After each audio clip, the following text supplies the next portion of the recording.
नमस्कार, मैं वंशिका खोबे और आप देख रहे हैं श्री न्यूज। आइए देखते हैं मसूरी से श्री साथी सुनील सोनकर की रिपोर्ट। मसूरी में कैबिनेट मंत्री गणेश जोशी ने उप जिला चिकित्सालय का निरीक्षण कर स्वास्थ्य व्यवस्था का जायजा लिया।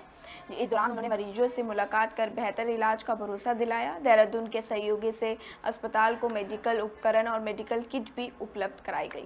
अस्पताल में डॉक्टर खजान सिंह चौहान ने बताया कि यहाँ रोजाना 250 से 300 मरीज का इलाज किया जाता है, जबकि गंभीर मरीजों को ही रेफर किया जाता है।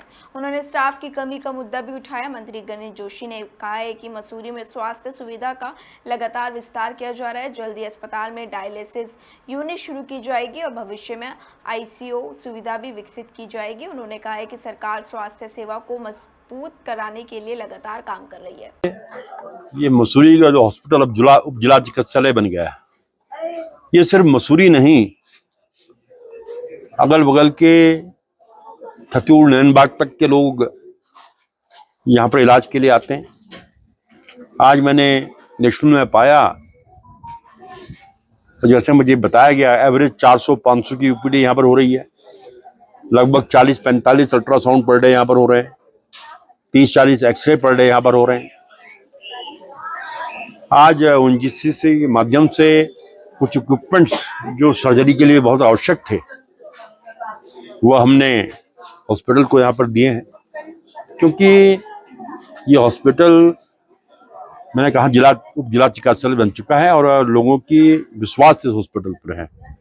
और मैं यहाँ के अपने CMS को, पूरे डॉक्टर स्टाफ को, नर्सिंग स्टाफ को शाबाशी देता हूँ कि आप इस सेवा का काम पूरी ईमानदारी से कर रहे हैं। कुछ चीज़ों की, कुछ स्टाफ की कमी मुझे बताई गई है। हालांकि कल ही मैंने स्वास्थ्य मंत्री से बात की थी, और क्योंकि यहाँ से पेशेंट डायलिसिस के लिए देहरादून जाते हैं, शीघ्र ही हम डायलिसिस यूनिट यहाँ पर शुरू करेंगे। और जो ICU है उसको सुचारू रूप से चलाने के लिए जो स्टाफ की व्यवस्था है वो यहाँ पर कराई जाएगी, ताकि यहाँ के स्थानीय नागरिकों को, आने वाले टूरिस्टों को स्वास्थ्य की सुविधाएं बेहतर यहाँ पर मिल सके। देखिए, जगह जैसे मिलेगी, मैंने इनसे कहा था कि आप हमें जगह दीजिएगा, बनवाने की जिम्मेदारी हमारी है। मैं अभी बंद से बात करता हूँ कि यहाँ पे जगह इनकी हॉस्पिटल की कहाँ पर है, तो उसको वही तो बहुत की कृपा है कि आज बारिश हो गई, नहीं तो बहुत बड़ी दिक्कत हमें आने वाली थी।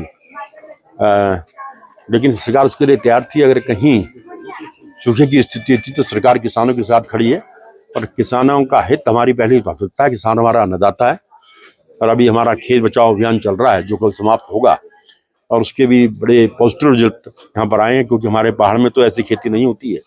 लेकिन प्लेन्स में जो अत्यधिक रसायन का प्रयोग हो रहा है, पेस्टिसाइड का प्रयोग हो रहा है, जमीन की उर्वरकता समाप्त हो रही है, लोग अवेयर हुए हैं और उससे दूर जा रहे हैं। अब आप जारी करिए।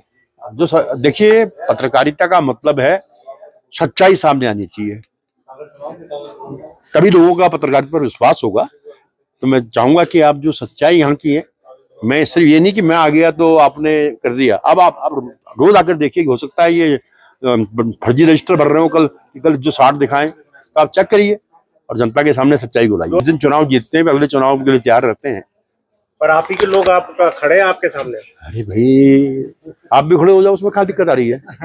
जब तक टिकट नहीं मिलता, ये भारतीय जनता पार्टी की विशेषता है, जब तक टिकट नहीं मिलता हर व्यक्ति दावेदारी कर सकता है। अब सबने ऐसा भी दावेदारी करा रहे हैं, और जिस दिन टिकट मिल जाता है तो सब कमल के पीछे काम करते हैं। ये भारतीय जनता पार्टी की विशेषता। आप अपने टिकट के लिए तो है ना कि आपको टिकट। अरे भैया, टिकट देना मेरा काम नहीं है, टिकट देना अनुवाल वाले का काम है, जनसेवा मेरा काम है। आप देखिए, उसको पूरी ईमानदारी से कर रहा हूँ।